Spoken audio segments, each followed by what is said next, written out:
Gelas kristal di tanganku terasa dingin, sama dinginnya dengan keheningan yang membekap penthouse mewah kami. Sudah 7 hari. 7 hari yang terasa seperti 7 abad, sejak Dimas, suamiku, pamit dengan tergesa-gesa. Rania, ibu sakit parah. Mungkin sudah tidak lama lagi, ujarnya malam itu, suaranya syarat kecemasan yang tak biasa. Ia memasukkan beberapa helai kemeja ke dalam tas travel tanpa menatap mataku. Aku ikut, Mas, kataku refleks, meletakkan laptopku. Rapat Dewan Direksi besok pagi mendadak terasa tidak penting. Jangan, sentaknya, lebih keras dari yang kuduga. Dimas membuang napas, melunakkan suaranya. Sayang, kamu tahu ibu tidak menyukaimu. Kehadiranmu mungkin malah memperburuk kondisinya. Biar aku tenangkan beliau dulu. Aku janji akan kabari terus. Aku terdiam. Hati ini perih, tapi aku mengangguk. Itulah kesalahanku. Mengangguk. Sudah 5 tahun aku menikah dengan Dimas, dan sudah 5 tahun pula Ibu Ratmi, ibu mertuaku, secara terang-terangan menunjukkan ketidaksukaannya padaku. Di matanya, aku adalah Rania, sang CEO angkuh yang merampas putra kesayangannya. Aku wanita karir yang sibuk, bukan menantu idaman yang pandai memasak di dapur dan menunduk patuh. Tak peduli seberapa sering aku mencoba mengambil hatinya, membawakan oleh-oleh mahal, merenovasi rumahnya di kampung, atau bahkan membiayai pengobatannya selama ini. Baginya, aku tetap salah. Dan kini, Dimas menggunakan alasan itu untuk menahanku di sini. 7 hari ini, komunikasi kami seperti tetesan air di gurun. Singkat, kering, dan tidak memuaskan. Hari pertama, baru sampai, sayang.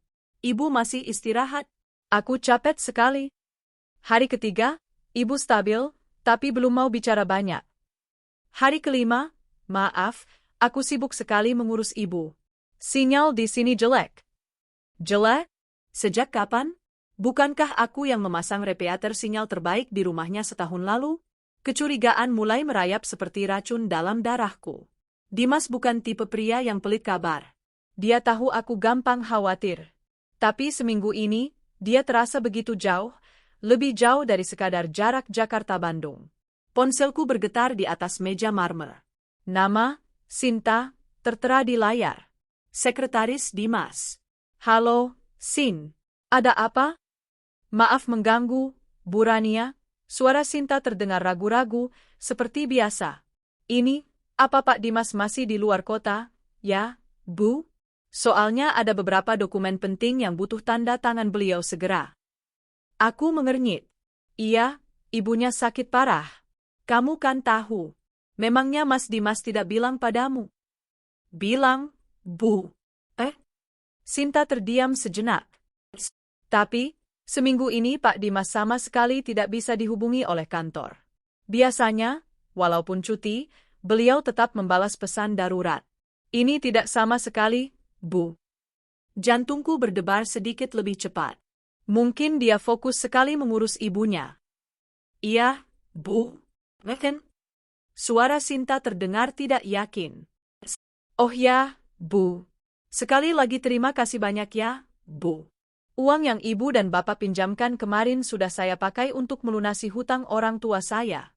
Saya tidak tahu harus bagaimana lagi kalau tidak ada ibu dan bapak. Aku tersenyum tipis. Sinta, gadis muda yang lugu, datang dari kampung, dengan beban ekonomi keluarga yang berat.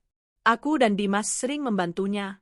Membayar uang kuliah adiknya, biaya rumah sakit bapaknya. Kami menganggapnya seperti adik. Dimas yang pertama kali mempekerjakannya, bilang dia cerdas dan butuh bimbingan.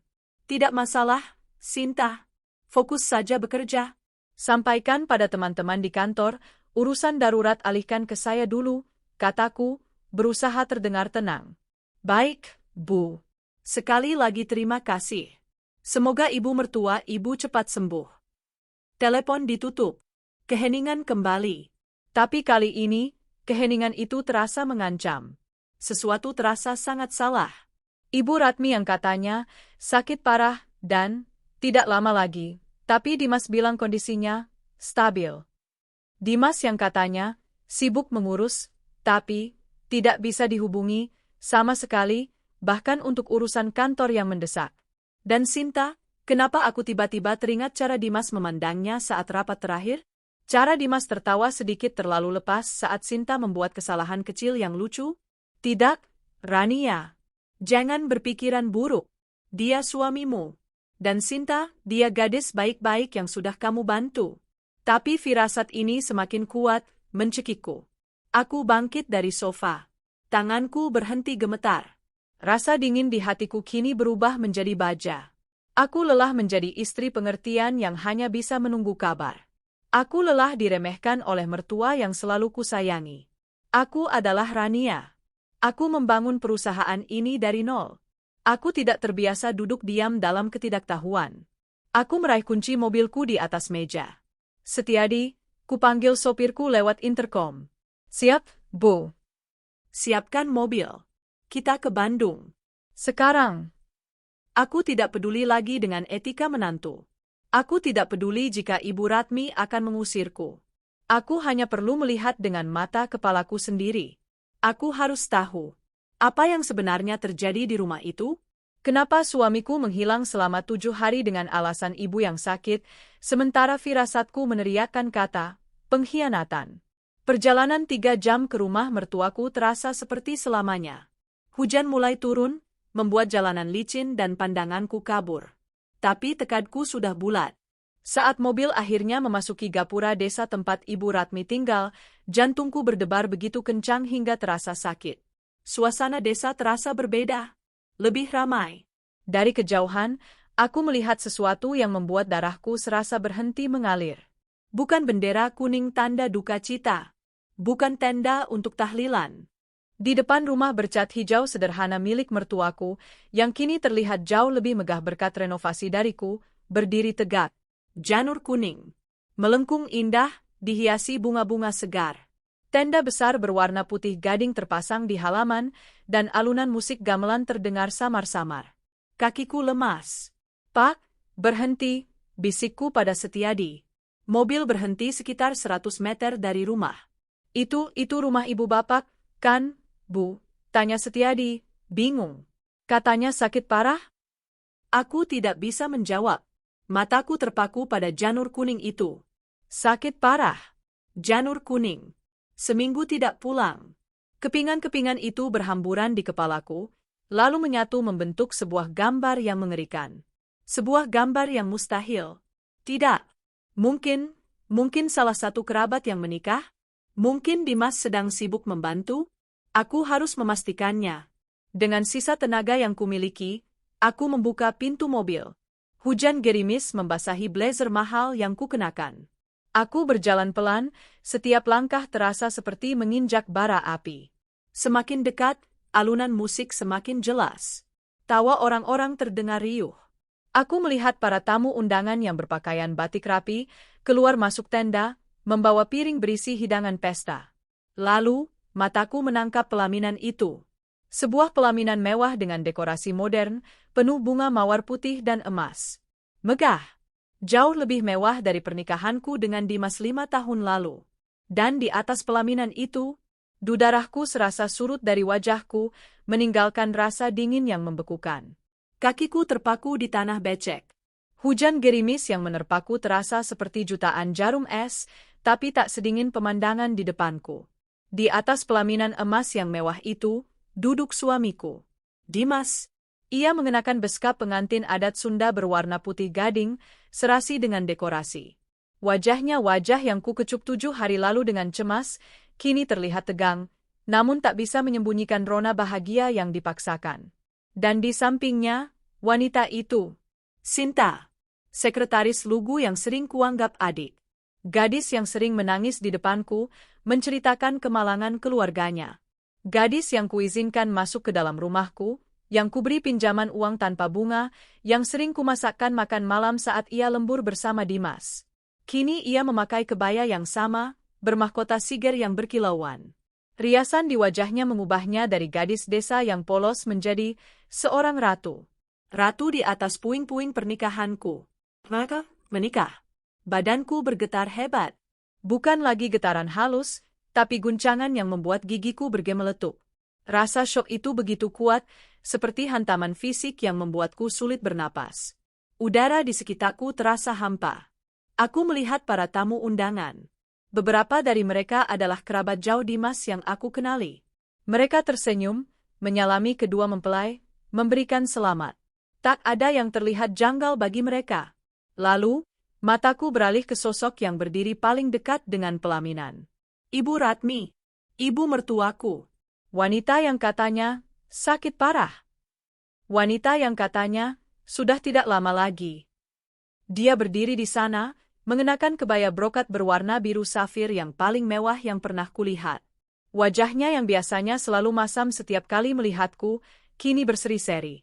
Senyumnya begitu lebar, begitu tulus, penuh kebahagiaan. Dia tertawa. Dia memeluk Sinta dengan erat. Dia menepuk-nepuk pipi Dimas dengan bangga. Dialah dalangnya. Ini semua adalah sandiwara. Sakit parah itu adalah kebohongan besar untuk menyingkirkanku, untuk memberi Dimas waktu melancarkan pernikahan terkutuk ini. Mereka semua bersekongkol. Suamiku, ibu mertuaku, dan gadis yang kupercaya. Mereka mengkhianatiku. Rasa sakit yang membakar di dadaku tiba-tiba padam. Digantikan oleh sesuatu yang lain.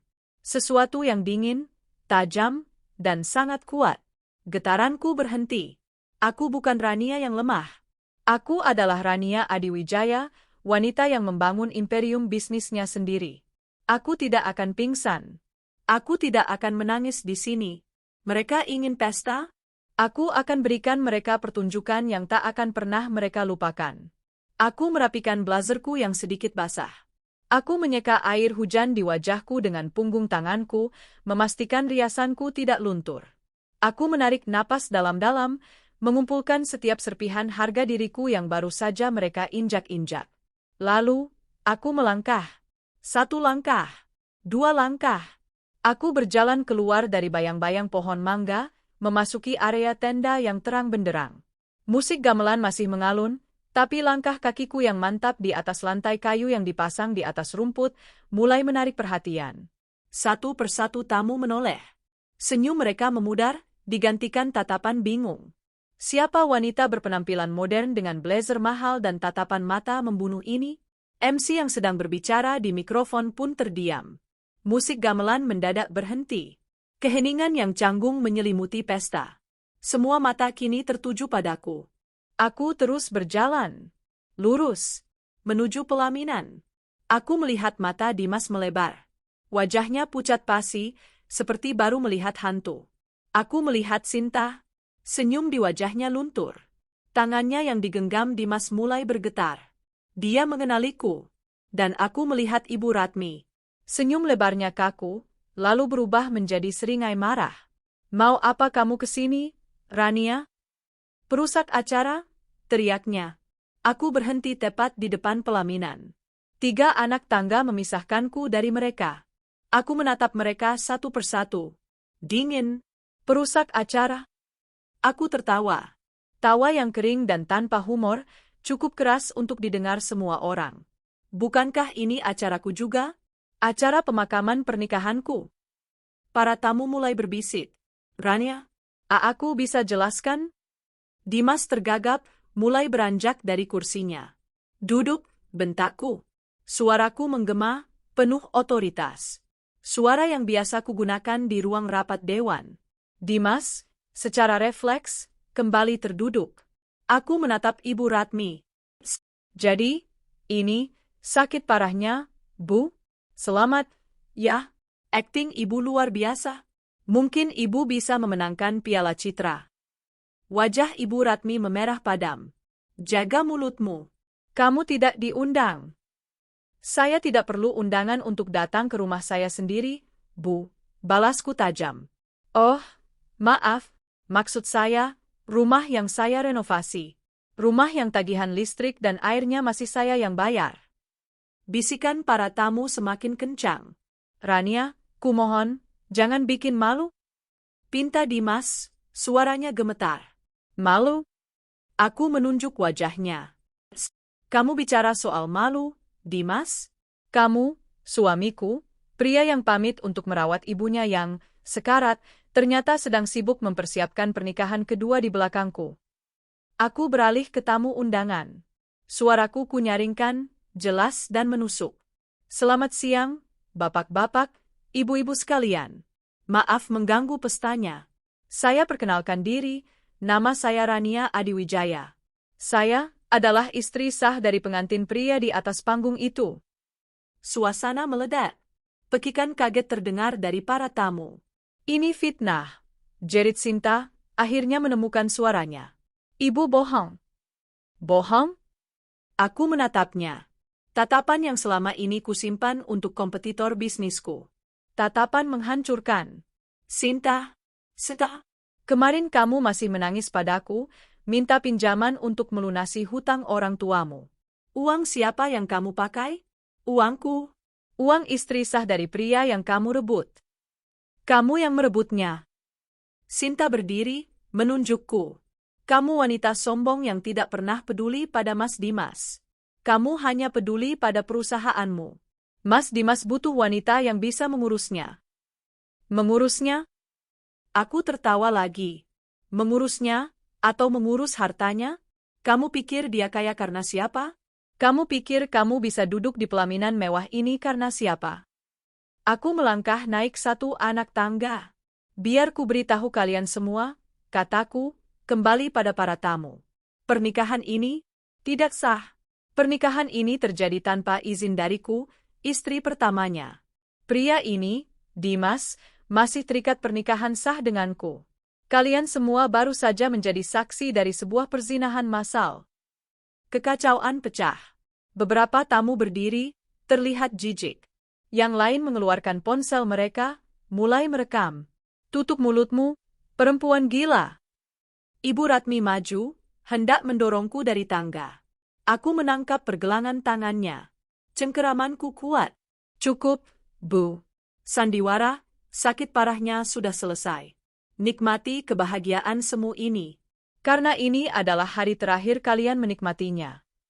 Aku melepaskan tangannya dengan kasar. Aku menatap Dimas. Matanya penuh ketakutan.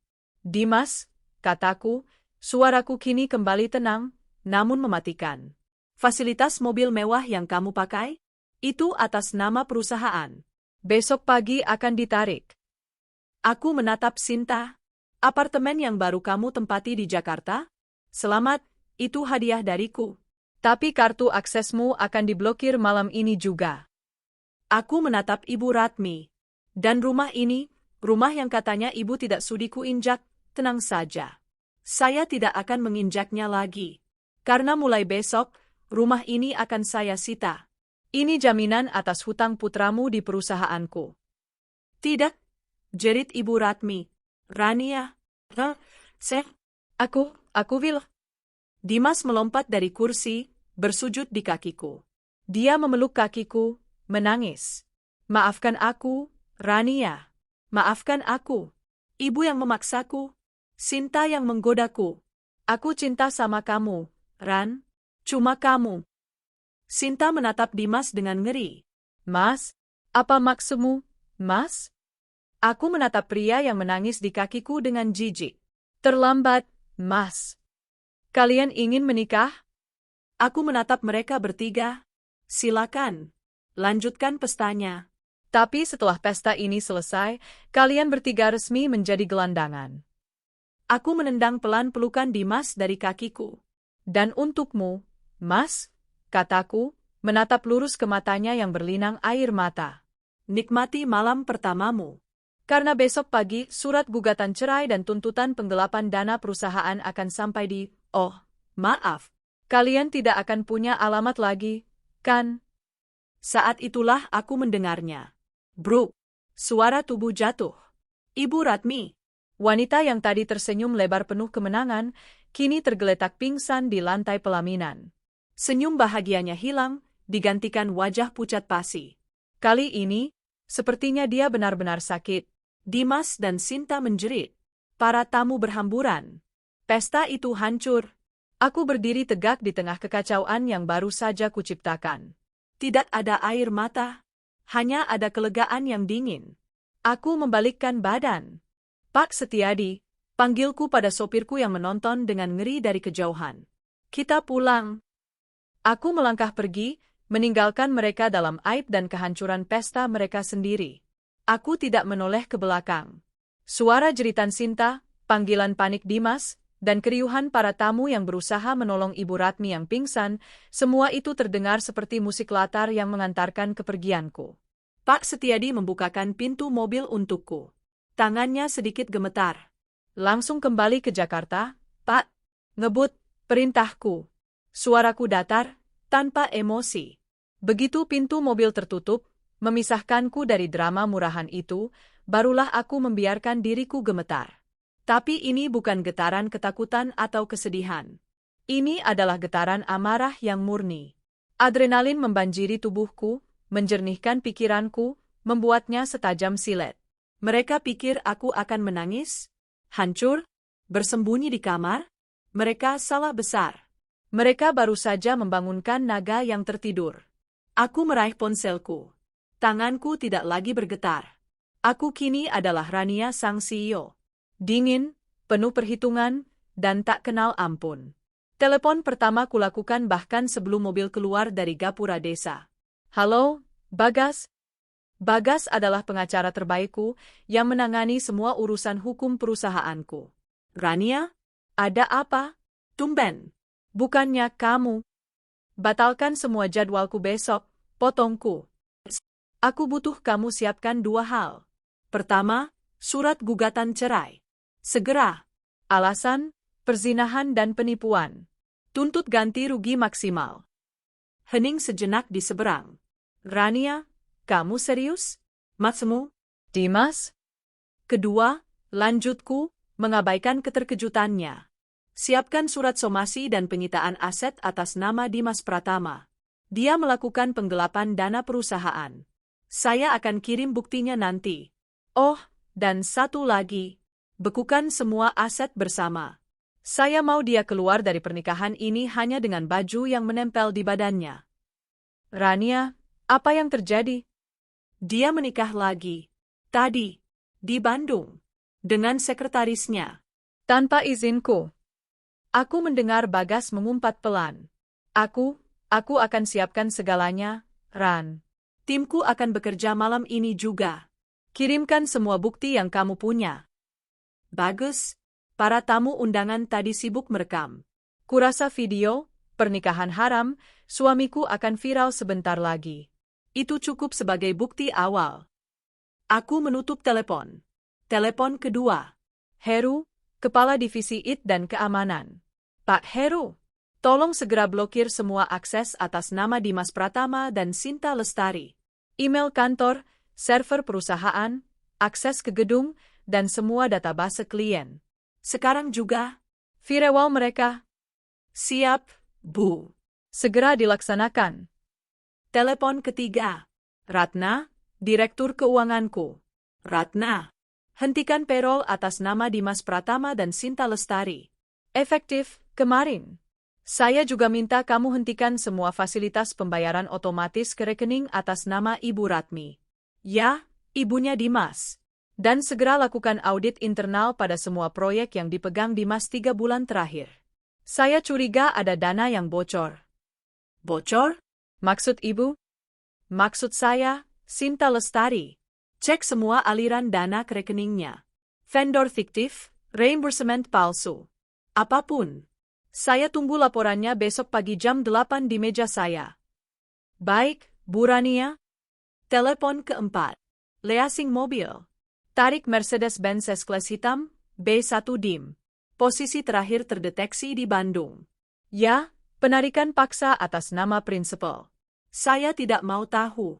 Malam ini mobil itu harus sudah ada di pool. Selesai. Aku menyandarkan kepalaku ke jok mobil. Jalanan tol Cipularang di malam hari terasa lengang. Pak Setiadi melirikku dari kaca spion, wajahnya pucat. Ibu Rania baik-baik saja? Tanyanya hati-hati. Saya baik-baik saja, Pak. Justru, saya tidak pernah merasa sebaik ini, jawabku. Dan aku bersungguh-sungguh. Beban sebagai menantu yang baik telah terangkat. Beban sebagai istri pengertian telah musnah. Yang tersisa adalah diriku sendiri. Setibanya di lobi apartemen penthouse kami, aku melihat ponselku bergetar hebat. Puluhan panggilan tak terjawab. Semuanya dari Dimas. Diselingi beberapa nomor tak dikenal, mungkin kerabatnya. Aku menonaktifkan ponselku. Malam itu, aku tidak tidur. Aku membuka lemari pakaian raksasa di kamar utama kami. Aku menarik keluar semua kemeja mahal milik Dimas, semua setelan jasnya, semua jam tangan mewah yang pernah kubelikan untuknya. Aku melemparkannya ke lantai. Aku mengambil koper terbesarnya. Dan dengan tenaga yang tak kuduga kumiliki, aku mulai memasukkan semua barangnya. Bukan dengan rapi. Aku meremasnya, menginjaknya. Saat aku menemukan foto pernikahan kami dalam bingkai perak di meja nakas, aku mengambilnya. Aku menatap wajah kami berdua. Rania yang tersenyum bahagia, Dimas yang memelukku erat.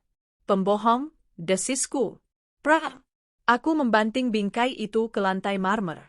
Kacanya pecah berkeping-keping. Persis seperti hatiku.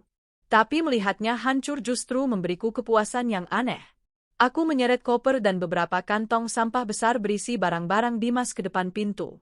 Pukul 2 pagi, interkom berbunyi. Bu Rania, maaf mengganggu, suara petugas keamanan terdengar ragu. Ada Pak Dimas dan seorang wanita di bawah. Mereka memaksa naik. Mereka masih memakai baju pengantin, Bu. Jadi mereka langsung menyusulku ke Jakarta.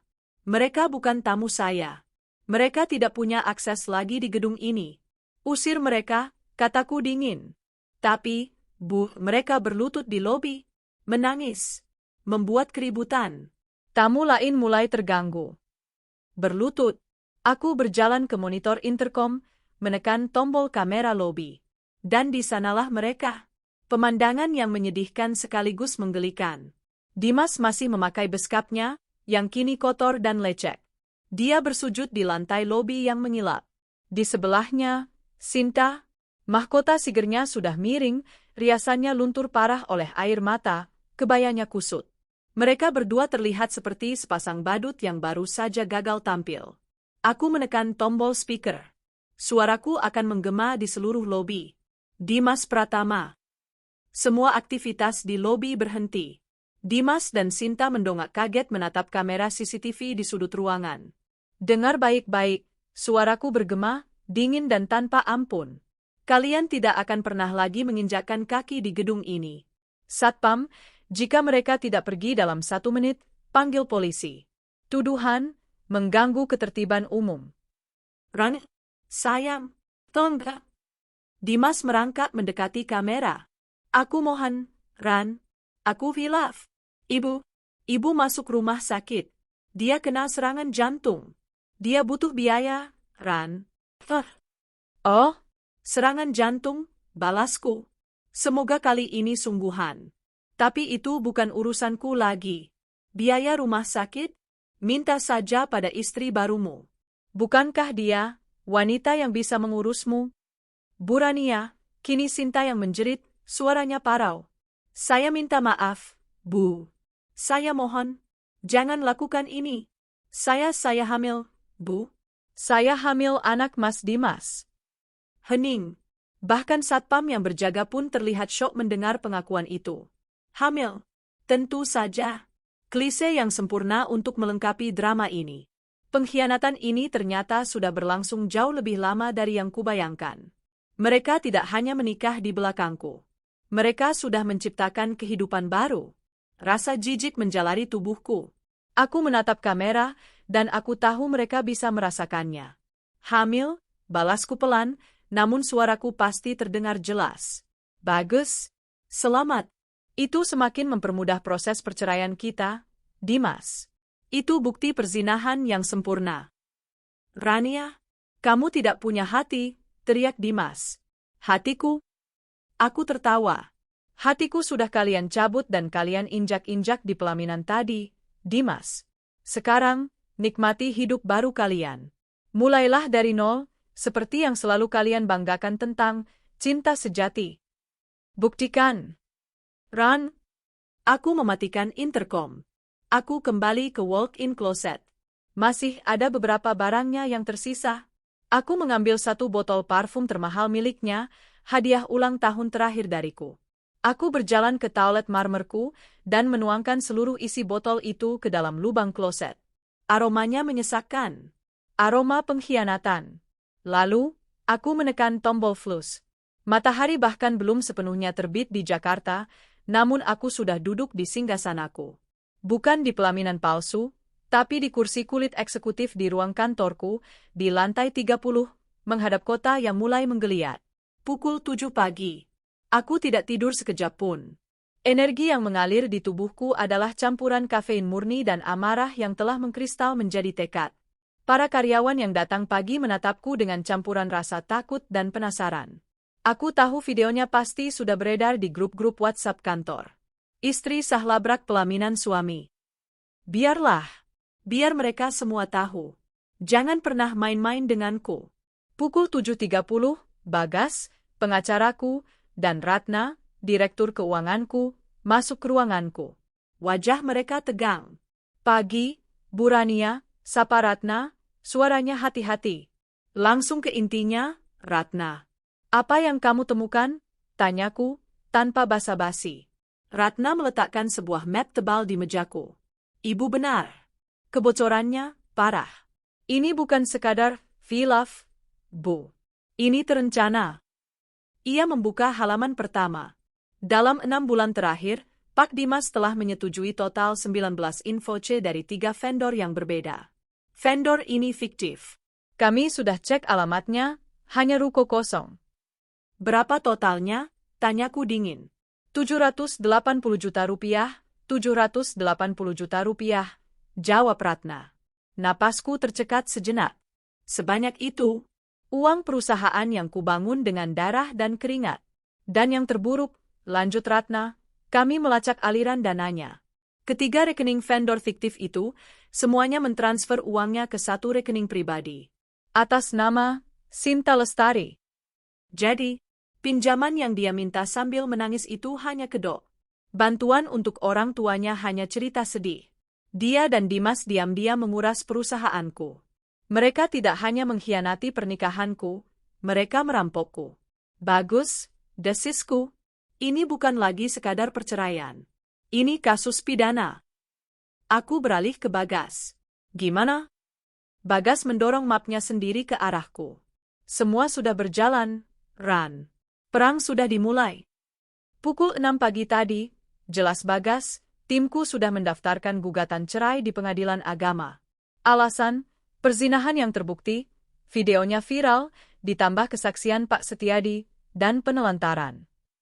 Kedua, laporan polisi atas penggelapan dana dan pencucian uang sudah masuk ke Polda Metro Jaya. Tersangka, Dimas Pratama dan Sinta Lestari. Bukti dari Ratna ini akan menjadi paku terakhir di peti mati mereka. Ketiga, Bagas tersenyum tipis, surat pembekuan aset gabungan sudah dikeluarkan. Rekening bank atas nama Dimas, rekening bersama, dan rekening Sinta yang terdeteksi menerima dana haram itu, semuanya dibekukan per detik ini. Dan rumah di Bandung, tanyaku. Sudah disegel pagi ini juga atas nama perusahaan sebagai jaminan utang. Tim keamanan kita sudah di sana. Aku bersandar di kursiku. Cepat, cepat, menghancurkan.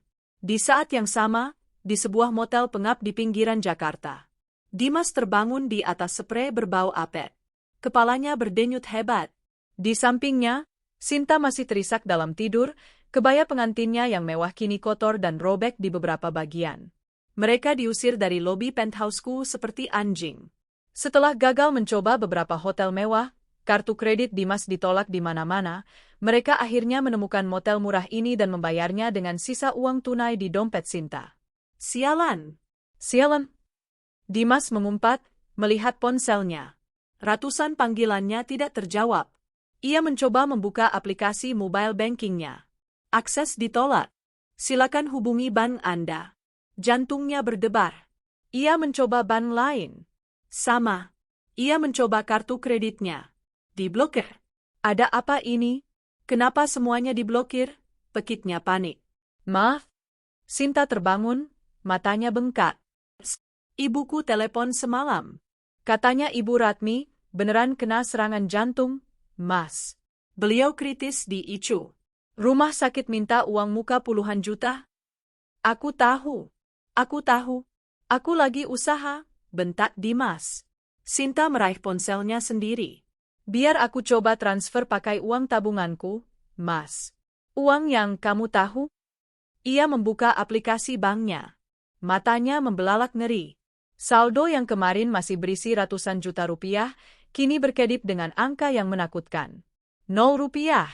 Di bawahnya ada catatan, rekening dibekukan, penyelidikan polisi. Mas, bisik Sinta, ponselnya jatuh dari tangannya. Uang kita habis. Dibekukan. Hah? Rania melaporkan kita ke polisi, Mas. Dimas pucat pasi. Ini bukan lagi soal kehilangan fasilitas mewah. Ini soal penjara. Kita harus ke kantor. Kita harus minta maaf. Aku akan sujud lagi. Dimas melompat, panik mencari kemejanya yang kotor. Nggak bisa, Mas, isak Sinta. Sinta menunjuk ke TV tabung kecil di sudut kamar. Sebuah acara gosip pagi sedang menayangkan video buram dari handphone tamu undangan kemarin. Video diriku, berdiri tegak di depan pelaminan, menunjuk mereka. Wajah mereka berdua, wajah Ibu Ratmi, wajah malu para tamu, kini menjadi konsumsi publik. Kita jadi aib? Rintih Dimas. Mereka terdampar. Tanpa uang, tanpa rumah, tanpa pekerjaan. Dan kini, menjadi buronan. Ponsel Dimas berdering. Nomor tak dikenal. Halo, Rania?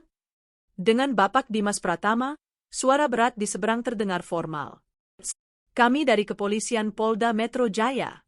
Anda dan saudari Sinta Lestari diminta untuk datang ke kantor hari ini juga untuk dimintai keterangan sebagai saksi atas dugaan penggelapan dana.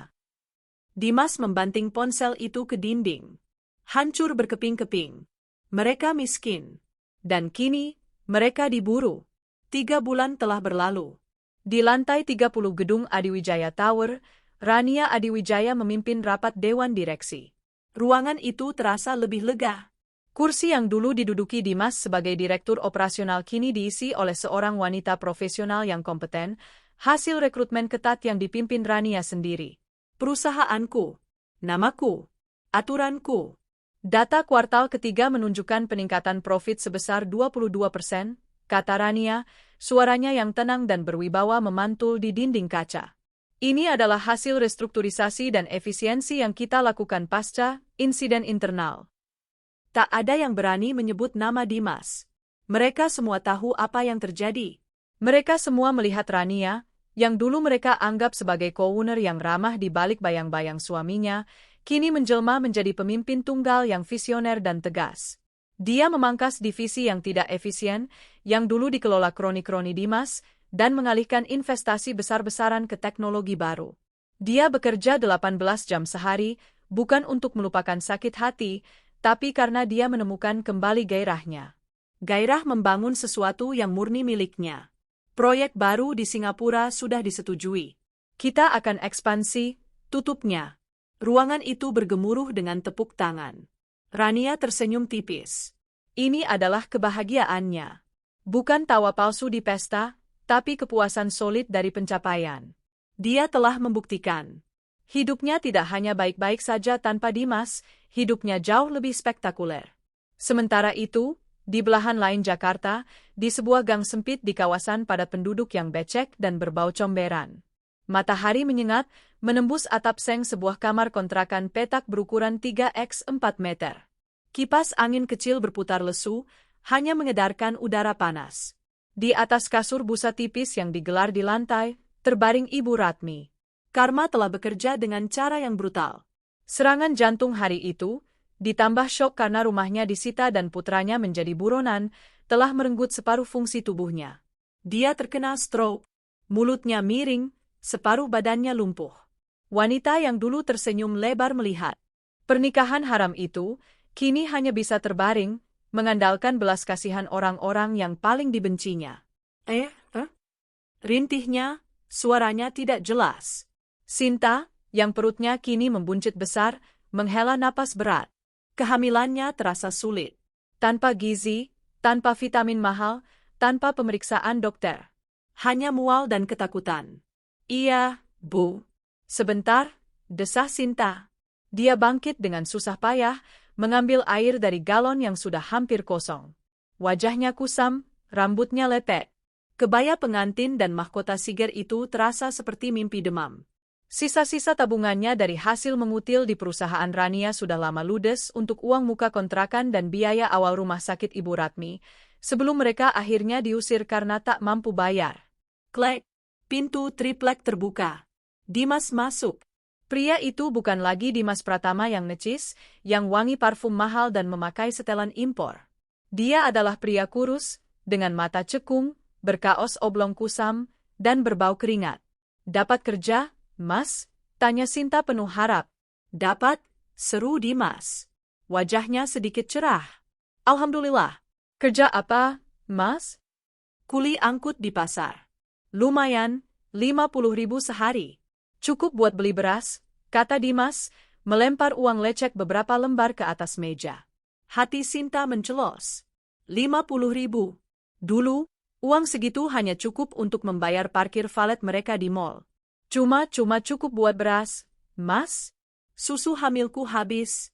Ibu juga harus beli obat. Amarah Dimas meledak. Kamu pikir gampang? Wajahku ini masih ada di mana-mana. Semua orang tahu aku penipu. Aku bahkan tidak bisa jadi ojek online karena akunku ditolak. Kamu seharusnya bersyukur aku masih mau kerja kasar. Kerja kasar? Balas Sinta, air matanya mulai menggenang. Hormon kehamilan dan stres membuatnya rapuh. Aku juga kerja. Aku nyuci baju tetangga sampai tanganku melepuh. Sementara kamu cuma meratapi nasib. Jaga mulutmu, Sinta, bentak Dimas. Ini semua gara-gara kamu. Kalau kamu tidak hamil, kalau kamu tidak memaksaku untuk cepat-cepat menikah, kita tidak akan sekacau ini. Aku, jerit Sinta tak percaya. Bukan aku yang janjiin aku kemewahan. Bukan aku yang bohong soal ibumu sakit. Kamu yang pengecut, Mas. Wah, sebuah tamparan keras mendarat di pipi Sinta. Ini adalah pertama kalinya Dimas memukulnya. Sinta tertegun, memegangi pipinya yang panas. Air matanya tumpah ruah. Pria yang memujanya, yang rela mengkhianati istrinya demi dia, kini menamparnya karena sebungkus susu hamil. Dari sudut ruangan, Ibu Ratmi yang lumpuh itu menangis tanpa suara. Menyaksikan kehancuran total putra kesayangannya. Dimas, melihat apa yang baru saja dilakukannya, termangu-ngeri. Tapi egonya terlalu besar untuk minta maaf. Dia mendengus, merebut beberapa lembar uang dari meja, dan bergegas keluar dari kontrakan petak itu. Mau kemana, Mas? Itu uang buat beras, teriak Sinta. Bukan urusanmu, bentak Dimas dari luar. Dia pergi, mungkin untuk membeli rokok atau sebungkus nasi rames untuk dirinya sendiri. Sinta terduduk di lantai yang kotor, menangis terseduh-seduh di samping mertuanya yang lumpuh. Dia lapar. Anaknya lapar. Dan pria yang ia rebut dari wanita lain, baru saja meninggalkannya tanpa apa-apa. Mereka tidak hanya miskin harta, mereka miskin segalanya.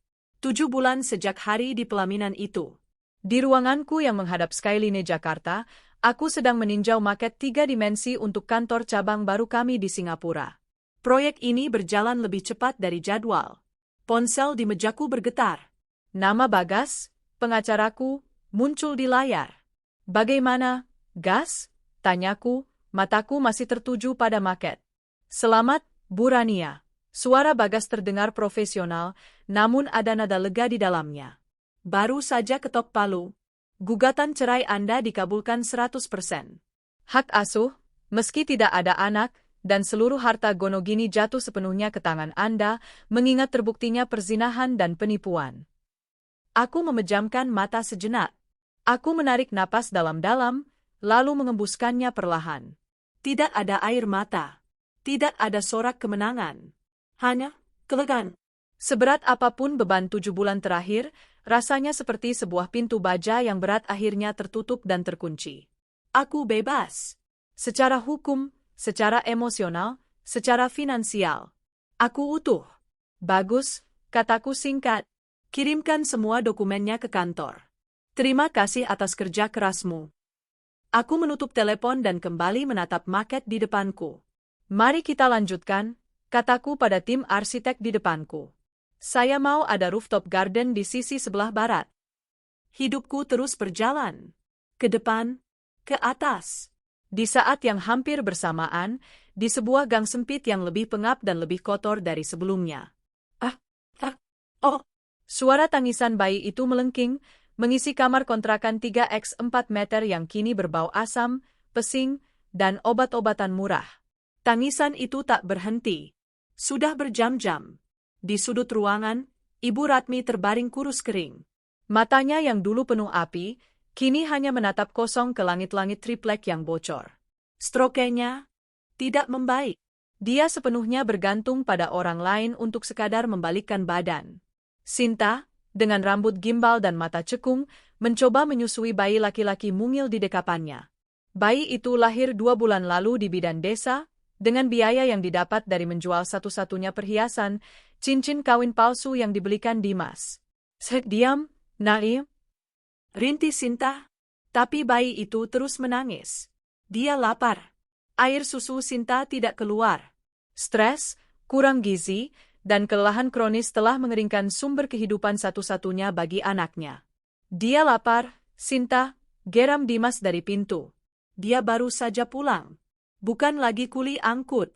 Pekerjaan itu terlalu berat untuk egonya. Sekarang dia lebih sering menjadi calo atau tukang parkir liar, mendapatkan uang yang tak menentu. Bau alkohol murah menguar dari napasnya. Aku tahu dia lapar, isak Sinta. Lalu aku harus kasih apa? Air tajin lagi? Dia mentret, Mas. Dia bisa mati kalau minum itu terus. Bukan urusanku. Kamu ibunya? Dan kamu bapaknya, teriak Sinta, emosinya meledak. Kamu lihat ini. Kamu lihat anakmu. Dia bahkan tidak punya popok. Kita membungkusnya dengan kain bekas. Berisik. Dimas menendang ember kosong di dekat pintu. Kamu pikir aku tidak usaha? Aku sudah coba pinjam uang ke semua orang. Tapi siapa yang mau pinjamkan uang ke buronan? Ke penipu? Ini semua salahmu. Sinta menangis histeris. Seandainya kamu tidak serakah. Seandainya kita tidak mengkhianati Burania. Kita seharusnya hidup normal. Salahku? Dimas maju, matanya merah. Kamu yang merengek minta dinikahi. Kamu yang pamer ke semua orang kalau kamu akan jadi nyonya besar. Sekarang apa? Kamu jadi istri seorang gelandangan. Setidaknya aku tidak lari, balas Sinta. Aku masih mengurus ibumu yang lumpuh ini. Sementara kamu habiskan uang terakhir kita untuk mabuk. Plak, lagi. Tamparan itu lebih keras dari yang pertama. Sinta tersungkur ke lantai, masih memeluk bayinya yang kini menangis semakin kencang. Ibu Ratmi di pojokan mengeluarkan suara rintihan, air mata mengalir di pipinya yang tirus. Menyaksikan kemenangan yang dulu ia perjuangkan kini berubah menjadi neraka di depan matanya. Dimas terengah-engah, melihat tangannya sendiri. Ada rasa ngeri sesaat, namun cepat tergantikan oleh kebencian pada nasib. Aku butuh udara, desisnya, lalu berbalik dan membanting pintu, meninggalkan Sinta, bayinya yang kelaparan, dan ibunya yang lumpuh dalam kepekatan kamar itu. Sinta terdiam, air matanya sudah kering. Dia menatap bayinya yang wajahnya memerah karena menangis. Dia tidak punya pilihan. Dengan sisa tenaganya, dia bangkit. Dia mengambil selendang kusam, menggendong bayinya. Dia berjalan keluar dari kontrakan itu, menuju keramaian pasar. Dia akan melakukan apa yang tidak pernah terbayangkan olehnya. Dia akan mengemis. Sore itu, Bagas datang ke kantorku untuk menyerahkan salinan akta cerai. Semua sudah beres, Ran. Kamu bebas, katanya. Terima kasih, Gas. Aku menandatangani surat tanda terima. Omong-omong. Bagas berkata ragu, timku yang mengawasi aset mereka memberi laporan terakhir. Kasus pidananya akan segera P21. Tapi ada kabar lain. Aku menatapnya, alisku terangkat. Mereka punya anak. Laki-laki. Lahir di bidan. Dan kondisi mereka sangat parah. Jauh lebih parah dari yang kita bayangkan. Aku diam, menunggu. Sinta, kepergok oleh timku sedang mengemis di pasar Jatinegara. Sambil menggendong bayinya yang terlihat kurang gizi. Aku tertegun sejenak. Mengemis. Ratu pelaminan itu, wanita yang merebut suamiku dengan angkuh, kini mengemis di pasar dengan bayi yang kelaparan. Aku memalingkan wajahku, menatap gemerlap kota Jakarta dari jendela kantorku. Dulu, aku mungkin akan merasa kasihan. Tapi sekarang, aku tidak merasakan apa-apa. Itu bukan lagi urusanku. Gas, kataku, suaraku sedingin kaca jendela di depanku. Mereka sudah memilih jalan hidup mereka. Tutup laporannya. 6 bulan kemudian. Hari itu adalah hari yang sibuk. Aku baru saja mendarat dari Singapura setelah menandatangani kesepakatan ekspansi bisnis terbesarku. Perusahaan Adiwijaya resmi Go International. Wajahku terpampang di sampul majalah bisnis regional, Rania Adiwijaya, bangkit dari prahara, menaklukkan Asia. Namun, ada satu agenda lagi hari ini yang tidak bisa kulewatkan.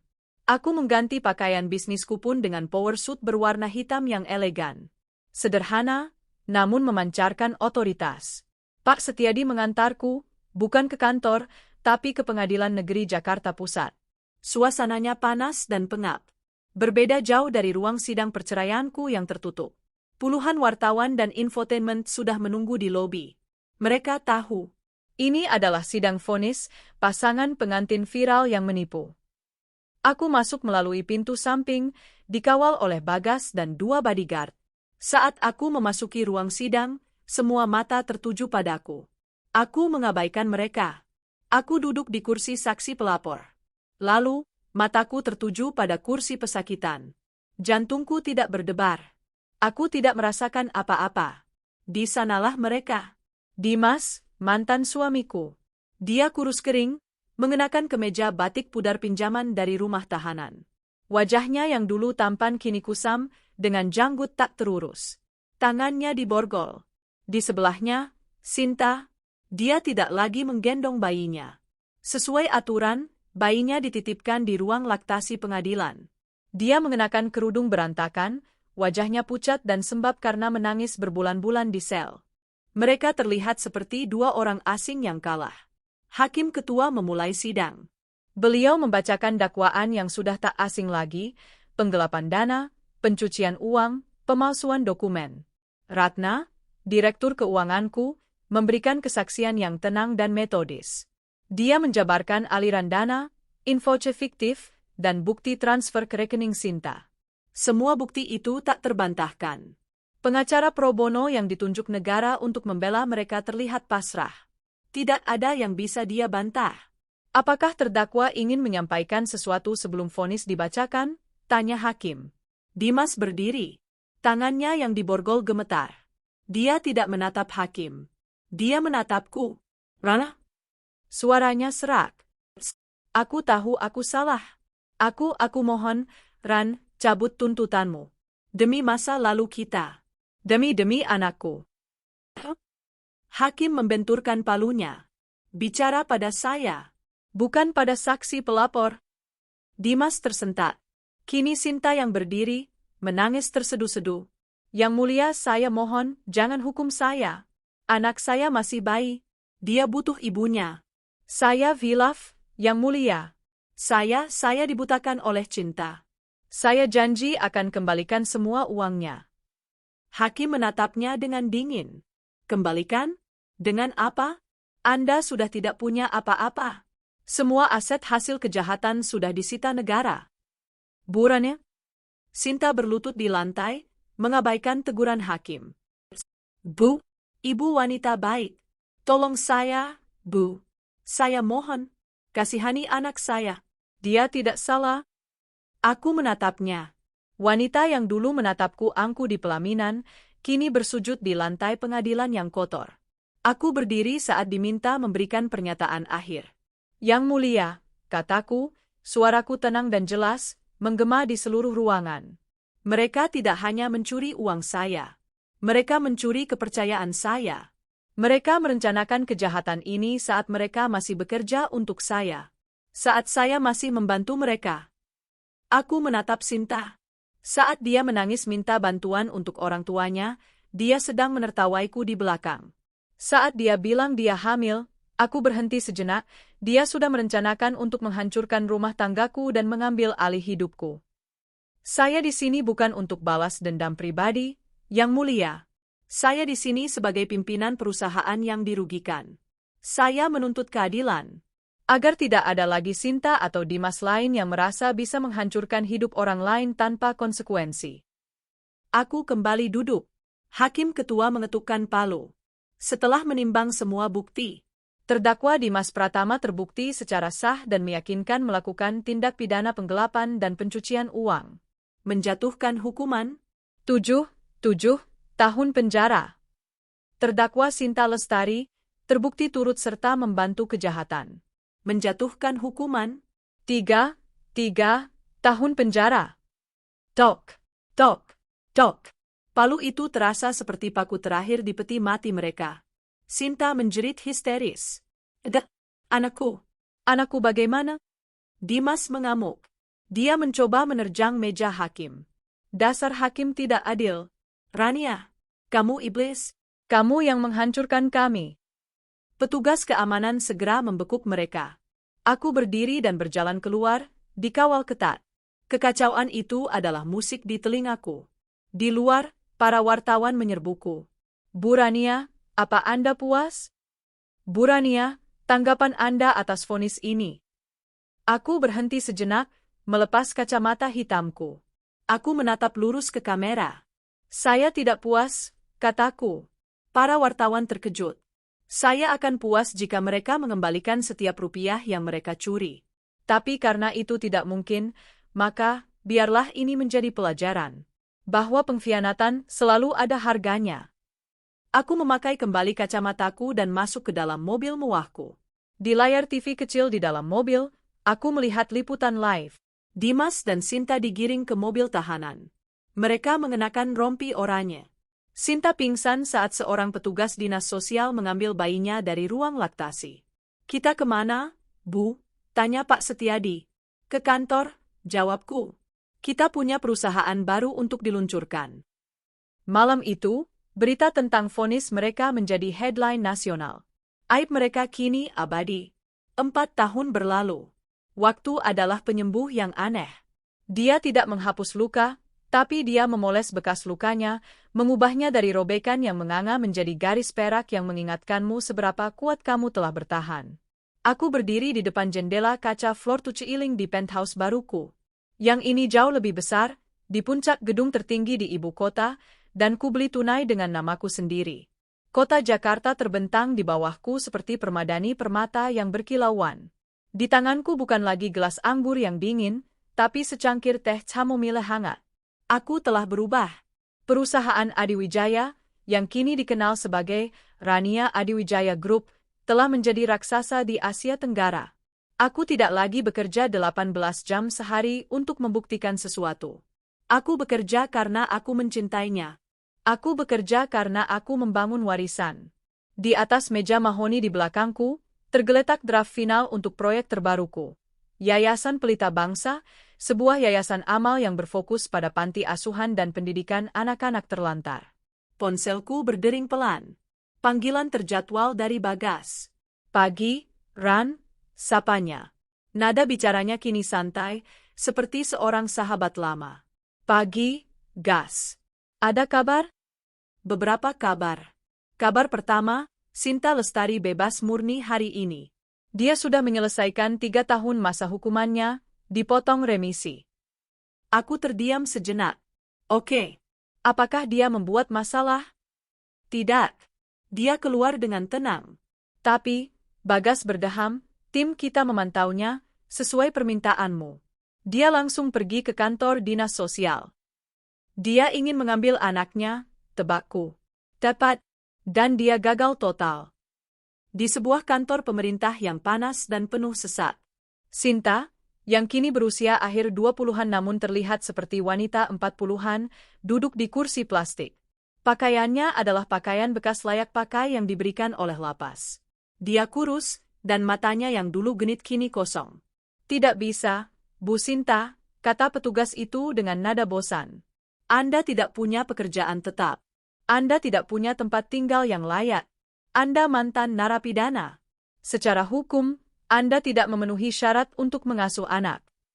Tapi itu anak saya, Pak. Sinta memohon, suaranya parau. Saya ibunya. Saya sudah menebus kesalahan saya. Penebusan Anda di mata hukum tidak otomatis membuat Anda jadi ibu yang layak di mata negara, kata petugas itu. Anak itu, namanya Bima, sekarang berusia 3,5 tahun. Dia sehat, dia bahagia di panti. Dia bahkan sudah masuk daftar tunggu adopsi oleh pasangan yang sangat baik. Diadopsi? Wajah Sinta pucat pasi. Tidak. Jangan. Saya akan cari kerja. Saya akan cari rumah. Beri saya waktu. Maaf, Bu. Prosedur harus berjalan. Demi kebaikan anak itu. Sinta terhuyung keluar dari kantor itu. Dia jatuh terduduk di trotoar yang berdebu. Dia telah menjalani hukumannya. Dia pikir, setelah 3 tahun menderita, dia bisa memulai lagi dengan putranya. Sekarang dia sadar. Hukuman yang sebenarnya baru saja dimulai. Dia kehilangan segalanya. Aku mendengarkan laporan Bagas dalam diam. Dia tidak akan pernah mendapatkan anak itu kembali, kan? Tanyaku pelan. Tidak akan, jawab Bagas. Sistem tidak akan mengizinkannya. Dan terus terang, itu yang terbaik untuk si anak. Kabar kedua, tanyaku, mengalihkan pembicaraan. Ibu Ratmi. Aku menegakkan tubuh. Beliau meninggal dunia tadi malam di Panti Jompo Harapan Kasih, panti milik pemerintah di Cipayung. Aku memejamkan mata. Ibu Ratmi. Setelah Dimas dan Sinta dipenjara, dia, sebagai wanita lumpuh tanpa kerabat, diambil alih oleh negara. Dia menghabiskan 4 tahun terakhir hidupnya persis seperti yang dia takuti, sendirian, miskin, dan dilupakan. Tidak ada yang menjenguknya, lanjut Bagas. Dimas dipenjara. Sinta, Sinta punya urusannya sendiri. Beliau meninggal dalam tidurnya. Cukup tenang. Wanita yang tersenyum lebar di pelaminan itu. Wanita yang memalsukan penyakitnya untuk menghancurkanku, berakhir dengan penyakit sungguhan dan mati dalam kesunyian. Takdir adalah penulis skenario yang ironis. Bagaimana pemakamannya? Tanyaku. Prosedur standar pemerintah. Pemakaman umum. Sangat sederhana. Kecuali apa? Kecuali ada donatur anonim yang mau menanggung biaya pemakaman yang lebih layak, kata Bagas, jelas-jelas memberi isyarat padaku. Aku menatap kota di bawahku. Aku teringat pada wanita yang membenciku tanpa alasan. Aku teringat pada semua hinaan dan tatapan sinisnya. Lalu aku teringat pada diriku sendiri. Aku bukan dia. Urus, gas, kataku pelan. Pastikan dia dimakamkan dengan layak. Gunakan dana pribadiku. Belikan peti mati terbaik dan nisan yang pantas. Bayar orang untuk mendoakannya. Ran. 1 syarat, tambahku. Pastikan nama saya tidak tercantum di manapun. Ini antara aku dan dia. Aku menutup telepon. Aku telah mengubur masa laluku. Secara harfiah. Kabar terakhir, gas. Maaf, Bagas cepat-cepat menyela sebelum aku menutup telepon. Soal Dimas. Ada apa dengannya? Dia akan bebas 3 tahun lagi, kalau kelakuannya baik. Tapi, sepertinya dia tidak akan punya siapa-siapa lagi saat keluar. Ibunya meninggal. Sinta, kurasa, tidak akan menunggunya. Dia akan keluar sebagai pria parubaya, mantan narapidana, tanpa sepeser pun uang. Itu takdir yang dia pilih. Benar. Oh ya, soal panti asuhan tempat Bima, anak Sinta, tinggal, panti asuhan bintang kecil. Apa yayasan barumu tertarik memberi donasi? Aku tersenyum tipis. Aku mengerti maksud Bagas. Bukan hanya donasi, gas, kataku, sambil memandang draft yayasanku. Bilang pada mereka, Yayasan Pelita Bangsa akan mengambil alih seluruh biaya operasional panti itu. Renovasi total gedungnya. Berikan fasilitas terbaik. Aku tidak akan mengadopsi anak itu. Dia bukan tanggung jawabku. Tapi aku akan memastikan anak itu, dan semua anak seperti dia, mendapatkan awal yang lebih baik. Jauh dari bayang-bayang dosa orang tua mereka. Itu adalah pembalasan dendam terbaikku. Bukan dengan menghancurkan, tapi dengan membangun sesuatu yang jauh lebih baik di atas puing-puing yang mereka tinggalkan. 3 tahun setelah Sinta bebas. 7 tahun setelah pesta pernikahan haram itu. Pintu gerbang besi lembaga pemasyarakatan Cipinang berderit terbuka. Seorang pria paruh baya, kurus, dengan rambut yang menipis dan beruban, melangkah keluar. Dia memicingkan mata, silau oleh matahari pagi Jakarta yang kejam. Ini adalah Dimas Pratama. 7 tahun di penjara telah merenggut sisa-sisa ketampanan dan arogansinya. Dia hanya pria yang lelah dengan pakaian lusuh yang diberikan lapas. Di tangannya ada amplop coklat berisi sisa uang dan surat keterangan bebas. Tidak ada yang menjemputnya. Dia berjalan ke warung terdekat, memesan teh tawar. Dia mencoba menelepon. Tapi dia tidak punya nomor siapapun lagi. Dia mencoba mencari Sinta. Dia pergi ke kontrakan terakhir mereka di gang sempit. Tapi tempat itu sudah digusur, berubah menjadi jalan layang. Orang-orang di sana tidak ada yang ingat nama Sinta. Wanita dengan bayi yang mengemis? Ada ratusan seperti dia. Sinta telah lenyap, ditelan oleh kerasnya ibu kota, menjadi debu jalanan yang tak bernama. Dia pergi ke pemakaman umum tempat ibunya dimakamkan. Dia terkejut. Alih-alih nisan semen sederhana dari pemerintah, dia menemukan sebuah nisan marmer hitam yang kokoh dan terawat. Rumputnya rapi. Ini, siapa yang mengurus? Tanyanya pada penjaga makam. Oh, makam Bu Ratmi, kata penjaga itu. Ada donatur anonim yang bayar iuran tahunannya seumur hidup. Katanya, atas nama kemanusiaan.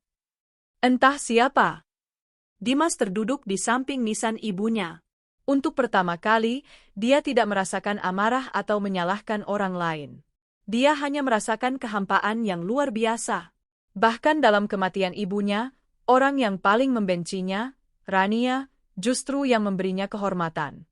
Dia tidak punya apa-apa lagi. Tidak ada istri. Tidak ada ibu. Anakku. Dia pergi ke dinas sosial, seperti yang Sinta lakukan 3 tahun lalu. Jawabannya sama, bahkan lebih kejam. Anda ayah biologis, tapi Anda tidak punya hak hukum apapun, Pak, kata petugas itu. Anda narapidana kasus penipuan. Anda tidak punya tempat tinggal, tidak punya pekerjaan. Anak itu sudah lama diadopsi. Dia punya keluarga baru. Dia bahagia. Jangan ganggu dia. Siapa yang adopsi dia? Tanya Dimas, suaranya bergetar. Rahasia negara. Demi kebaikan anak. Dimas diusir keluar. Kini dia benar-benar sendirian di dunia. Dengan sisa uang di sakunya, dia naik bus kota.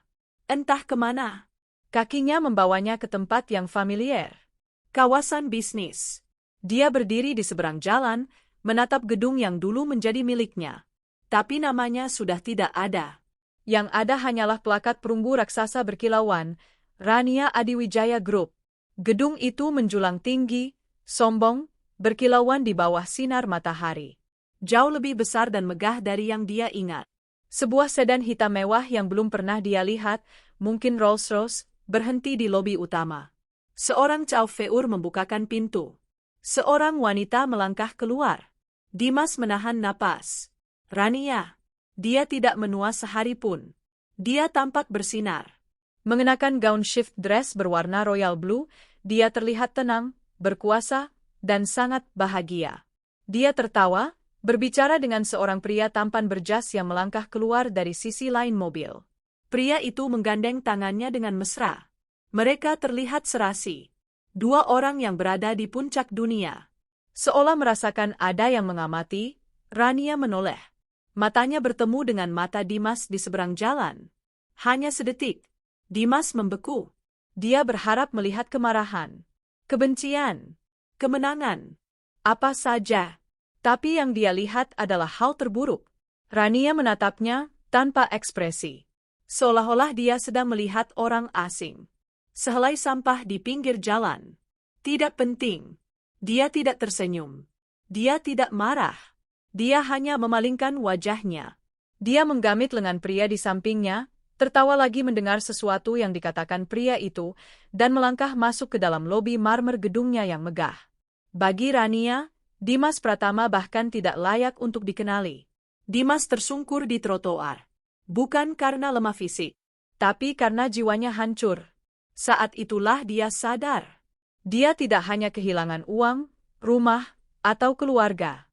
Dia telah kehilangan segalanya. Dia telah dihapus. Di hari yang sama, di aula yang berbeda. Aula, Yayasan Pelita Bangsa. Rania berdiri di atas panggung kecil. Ruangan itu terang, penuh dengan lukisan anak-anak dan tawa. Ini adalah peresmian panti asuhan kelima yang didanai penuh oleh yayasannya. Pria yang tadi bersamanya, suami barunya, seorang arsitek ternama yang dia temui dalam proyek filantropi, duduk di barisan depan, menatapnya dengan bangga. Kita di sini hari ini, kata Rania ke mikrofon, suaranya hangat, bukan untuk meratapi masa lalu yang kelam, tapi untuk membangun masa depan yang cerah. Setiap anak berhak mendapatkan kesempatan kedua. Matanya menyapu kerumunan anak-anak panti yang duduk rapi. Di antara mereka, duduk seorang anak laki-laki berusia 7 tahun yang tampak cerdas. Namanya Bima. Dia sehat, pintar, dan baru saja memenangkan lomba cerdas cermat. Dia duduk di antara ayah dan ibu angkatnya, pasangan harmonis yang sangat menyayanginya. Bima bertepuk tangan paling keras saat Rania selesai berbicara. Dia tidak tahu bahwa wanita cantik di atas panggung itu adalah alasan mengapa dia tidak berakhir di jalanan. Dan Rania, menatap anak itu, tersenyum tulus. Dia telah membuktikan semuanya. Dia tidak perlu menghancurkan mereka. Mereka menghancurkan diri mereka sendiri. Dia tidak perlu membalas, takdir telah melakukannya untuknya. Pembalasan dendam terbaiknya bukanlah membuat mantan suaminya miskin atau teman pengkhianatnya menderita. Pembalasan dendam terbaiknya adalah hidupnya sendiri. Hidup yang bahagia, sukses, dan penuh makna. Hidup yang jauh lebih indah tanpa mereka. Dia telah memenangkan segalanya. 10 tahun kemudian, waktu adalah hakim yang paling adil. Ia tidak terburu-buru, namun vonisnya selalu final. Di sebuah persimpangan jalan yang ramai, seorang pria kurus dengan pakaian lusuh berhenti mendorong gerobak berisi kardus bekas. Usianya baru akhir 40-an, tapi punggungnya bungkuk dan matanya keruh seperti pria 70-an. Dia adalah Dimas Pratama. Matanya menengadah, bukan untuk mencari harapan, tapi karena silau oleh cahaya dari videotron raksasa di atas gedung pencakar langit. Di layar itu, seorang wanita yang anggun dan berwibawa sedang menerima penghargaan internasional atas nama yayasannya. Wanita itu Rania Adiwijaya. Di sampingnya berdiri suaminya, seorang arsitek ternama, yang menatapnya dengan penuh cinta. Di bawah videotron, sebuah bus berhenti. Seorang wanita dengan wajah keras dan lelah turun. Dia membawa keranjang sayuran. Dia adalah Sinta. Bebas dari penjara, dia menghilang dan berganti nama, kini hidup sebagai buruh cuci di pasar. Mata Dimas dan mata Sinta bertemu sekilas di tengah keramaian. Tidak ada sapaan. Tidak ada reuni. Hanya ada tatapan kosong dua orang asing yang sama-sama hancur, berbagi kesalahan yang sama, namun terlalu lelah untuk saling menyalahkan. Mereka adalah hantu dari masa lalu, terikat oleh aib namun dipisahkan oleh nasib.